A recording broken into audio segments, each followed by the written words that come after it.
मुद्दा मैम, मुद्दा तो बहुत गंभीर है। मेरी पंचायत घर के अंदर 10 तारीख को हार्टिकल्चर का प्रोग्राम रखा गया था। तो प्रोग्राम के दौरान प्रोग्राम चलता रहा अच्छे तरीके से।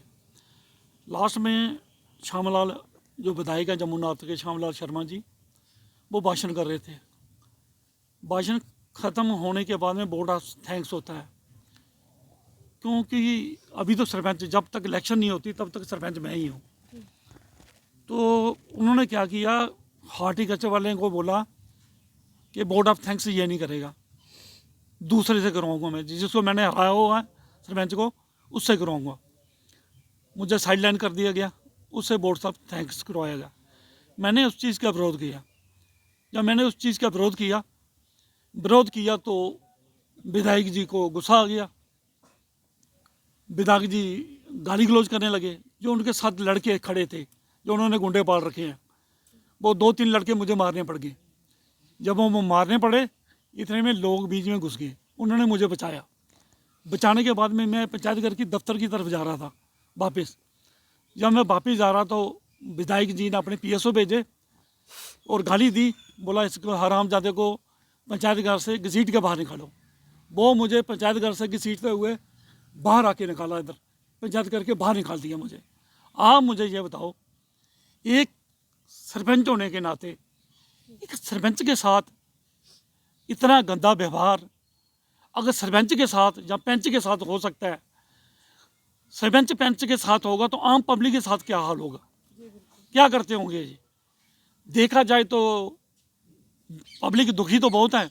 बहुत लोग ऐसे हैं जो बाहर नहीं आ रहे हैं, डरते हैं उनसे, बाहर नहीं आते हैं। इसलिए मेरी मुख्य मांग ये थी, मैंने एक प्रेस कॉन्फ्रेंस भी की थी। जब मेरी कोई सुनवाई नहीं हुई तो फिर मैं राजपूत सभा के पास गया था। तो मैंने उनको अपनी बात बताई कि मेरे साथ ऐसा ऐसा हुआ है। उन्होंने बोला कोई बात नहीं, प्रेस क्लब आ जाओ, उधर बात रखेंगे आपकी। वहाँ पे बात रखी गई। जब वहाँ पे बात रखने के बाद में कल श्यामलाल शर्मा जी ने क्या किया कि मकर संक्रांति, कल मीडिया बंधु बुलाए हुए थे, तो प्रोग्राम किया। वहाँ से मीडिया वाले, एक राकेश सिंह है जो कट्टर कांग्रेसी है, अभी BJP में आया वो, तो ये राकेश सिंह को उन्होंने उनके ऑफिस में भेज दिया, मीडिया वालों को। उनको भेजा वहाँ पे। जाने के बाद में वहाँ पे उन्होंने, मैं बोल रहा हूँ कि क्या क्या बोला है, बर्दाश्त की हद से बाहर है। जो कुछ उन्होंने बोला मेरे बारे में, जो बुलाया गया श्यामलाल शर्मा जी की तरफ से। आप मुझे ये बताओ, एक को मैंने पेंच हराया हुआ है, वो पेंच हरा हुआ है, सुभाष सिंह है जो कल वहाँ पे बयान दे रहा था। एक सरपंच है शमशेर सिंह एक्स, उसको भी मैंने हराया हुआ है। उनके पेट में तो दर्द है ना कि मैंने हराया हुआ है, इसलिए उनको जलन हो रही है। और उन्होंने कल मेरे बारे में बयानबाजी इतनी गंदी की है कि मैं बेल्ट फोर्स का बंदा हूँ, मुझे गोलियाँ लगी हुई हैं 5। गोलियाँ लगने के बावजूद भी मैंने वहाँ पे बात रखी थी, लेकिन उन्होंने भद्र भाषा का उपयोग किया है। उन्होंने बोला इसको गोलियाँ जो लगी हैं वो भागते हुए लगी हैं। आप मुझे ये बताओ, क्या वो बंदा मेरे पास खड़ा था? जब मुझे गोलियाँ लगी मिलिटेंटों के साथ मुठभेड़ में, क्या वो मेरे पास खड़ा था? इतना गंदा बयान कर रहा है। और उसका बयान करने का नतीजा ये है कि उसने अपने चाचा की जो ज़मीन है वो हड़प करना चाहता था। तो वो उनकी जो बहुएँ वगैरह 2-3 तो विधवा हैं, तो उनकी बेटियाँ वगैरह, मेरे चाचा जी रहे नहीं उसके, वो कब्जा करना चाहता था।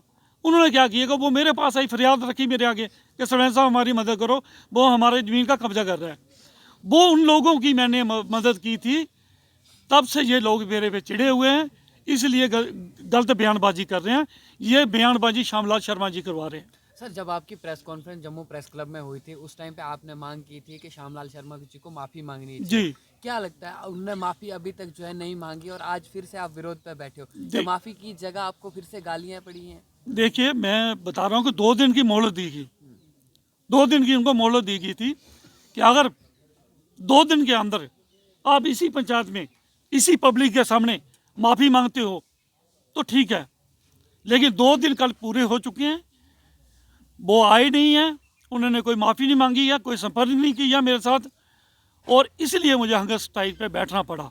आज के रोज आप हंगर स्ट्राइक पे बैठे हो, अगर आज के रोज भी जो है वो माफी नहीं मांगते हैं तो आपका आने वाला इनिशिएटिव क्या रहेगा? कंटिन्यू स्ट्राइक रहेगी मेरी, कंटिन्यू रहेगी। सर क्या लगता है कि बीजेपी के जितने भी कार्यकर्ता हैं उनकी कोई भी ऐसी शर्मनाक चीज़ें जब सामने आती हैं तो वो इस चीज़ को कभी तो निकार ही देते हैं, सामने नहीं आते। क्या लगता है वो बीजेपी में इसलिए ये चीज़ें होती हैं या अदर कोई अगर पार्टी होती तो शायद ये चीज़ें देखने को नहीं मिलती? देखिए, जो बीजेपी वालों ने जो बाहर का गंद लाया हुआ ना अंदर, जो बाहर वाले अंदर लाए हुए हैं, कोई कांग्रेस से, कोई एनसी से, कोई कहीं से आया हुआ है, लेकिन उन लोगों ने गदर मचाया हुआ। अभी श्यामलाल जी है ना, वो एक लॉबी तैयार कर रहे हैं।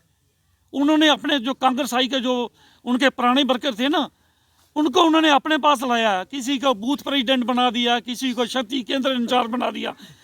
मैं 20 साल से 15-20 साल से शक्ति केंद्र इंचार्ज था यहाँ का, और मैं पार्टी के अंदर भिन्न भिन्न ओहदों के ऊपर रहा हूँ। डिस्ट्रिक्ट जनरल सेक्रेटरी 2014 में रहा था, फिर स्टेट का मैं वाइस प्रेसिडेंट रहा हूँ किसान मोर्चे का।